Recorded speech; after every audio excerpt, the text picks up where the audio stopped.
At first, everything feels normal. You're texting each other. The conversations flow easily. They reply quickly. They ask questions.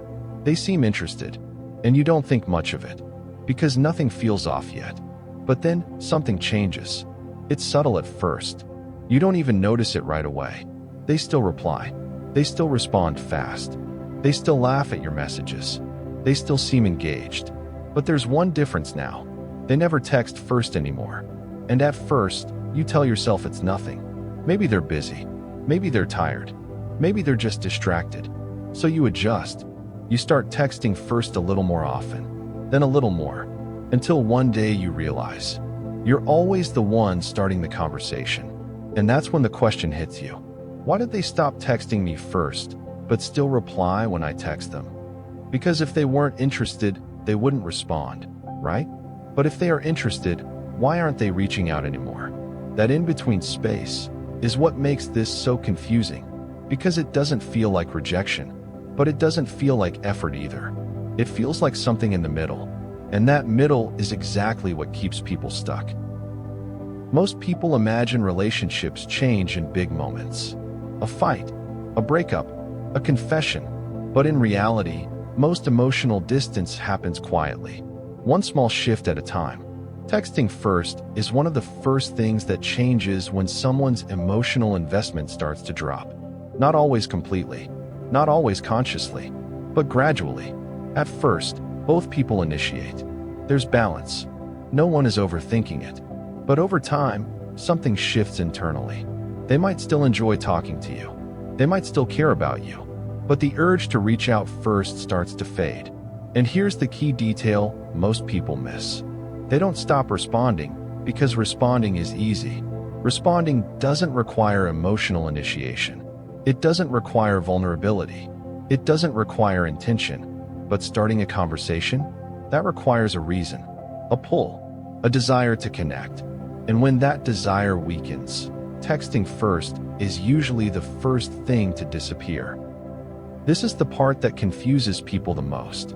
If they don't text me first anymore, why do they still reply so normally? The answer is simple. Replying is passive. Starting is active. When someone replies to you, they're reacting. When someone texts you first, they're choosing. And those are two very different levels of emotional investment. So what you often end up with is this in-between behavior. They're not avoiding you. They're not cutting you off. They're just no longer initiating. Because initiating requires emotional energy, they're not consistently giving anymore. And this is where people get stuck emotionally. Because the presence is still there, but the effort isn't. So your mind fills in the gap. If they didn't care, they wouldn't reply. But that's not always how emotional distance works. Sometimes people don't disappear. They just stop leaning in. One of the hardest things to accept in relationships is this. Not all emotional withdrawal looks like leaving. Sometimes it looks like staying, but with less effort. They still reply. They still engage. They still seem fine. But internally, something has shifted. They may not feel the same excitement they used to. Or they may feel uncertain about the relationship. Or they may be emotionally overwhelmed in other areas of their life. Or they may simply be slowly detaching without even fully realizing it yet. And because nothing bad is happening, you don't have a clear reason to step away. So instead, you adapt. You text more. You initiate more. You try to bring back what used to feel natural. But the dynamic has already changed. Not through a single decision, but through a slow reduction in effort. There are a few common psychological reasons someone stops texting first, and none of them are simple. First, emotional burnout. Even if they care about you, they may be mentally drained from life, work, or other stress.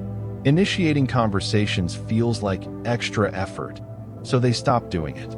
Second, emotional uncertainty. They may not be sure how they feel anymore, so they stay present, but passive.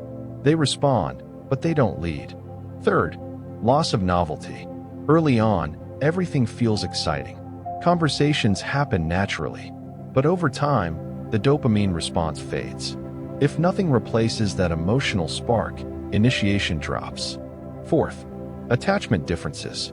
Some people naturally withdraw when they feel closeness increasing, not because they don't care, but because closeness feels overwhelming.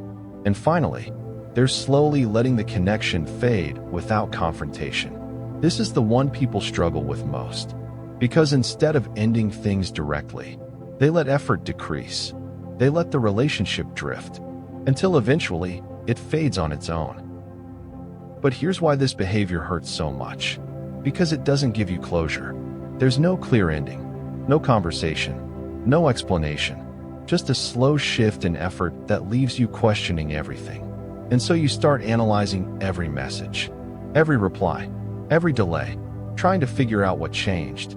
But the truth is, you're often trying to find a single moment that explains a gradual process. And that moment doesn't exist, because the change wasn't sudden. It was incremental. So what does it actually mean if someone stops texting you first, but still replies? It does not automatically mean they hate you, they're ignoring you, they're seeing someone else. But it also does not mean nothing changed. Everything is the same as before. You're overthinking everything. The truth is usually somewhere in the middle. Something in the dynamic has shifted. Their level of emotional initiation has decreased. And while they may still care in some way, they are no longer actively driving the connection forward. And that distinction matters. Because relationships don't stay alive on replies alone. They stay alive on mutual effort. This is usually the moment where people start to lose themselves in overthinking. They try harder. They initiate more. They wait longer for replies. They read into everything. But the real question isn't, why did they stop texting first? The real question is, am I the only one still trying to maintain this connection? Because if one person is always initiating, the dynamic stops feeling like a relationship and starts feeling like maintenance. If someone has stopped texting you first, but still replies, it doesn't always mean the connection is over, but it does mean something has changed. And the worst thing you can do in that moment is ignore that change, not to chase them, not to confront them, but to simply acknowledge reality for what it is. Because clarity doesn't come from analyzing their behavior. It comes from observing patterns over time. And sometimes the clearest answer isn't in what they say, but in what they no longer initiate. Because relationships aren't built on responses. They're built on effort. And effort is always revealed by who reaches out first. If someone has stopped texting you first, but still replies, it doesn't always mean the connection is over, but it does mean something has changed. And the worst thing you can do in that moment is ignore that change, not to chase them, not to confront them, but to simply acknowledge reality for what it is. Because clarity doesn't come from analyzing their behavior. It comes from observing patterns over time. And sometimes the clearest answer isn't in what they say, but in what they no longer initiate. Because relationships aren't built on responses. They're built on effort, and effort is always revealed by who reaches out first. Here's something most people don't realize. Sometimes, continuing to talk is actually what prevents closure. Because as long as communication exists, even in a reduced form, your brain doesn't fully accept that something has ended. It stays in a state of, maybe things will go back to how they were. But relationships don't usually collapse suddenly. They degrade in layers. First, the excitement fades. Then initiation slows. Then emotional depth decreases. Then communication becomes more situational than intentional. And by the time people notice, they've already been in a different version of the relationship for a while. So when you say, they still reply, what your brain hears is, the relationship still exists. But what your experience might actually be showing you is, the version of the relationship you're attached to may no longer exist. And that gap between what is and what was is where most emotional pain lives. This dynamic doesn't just confuse you. It can also quietly affect how you see yourself. Because when someone stops initiating contact, it's very easy to internalize it as, I'm not interesting anymore. I must be doing something wrong. They're just being polite.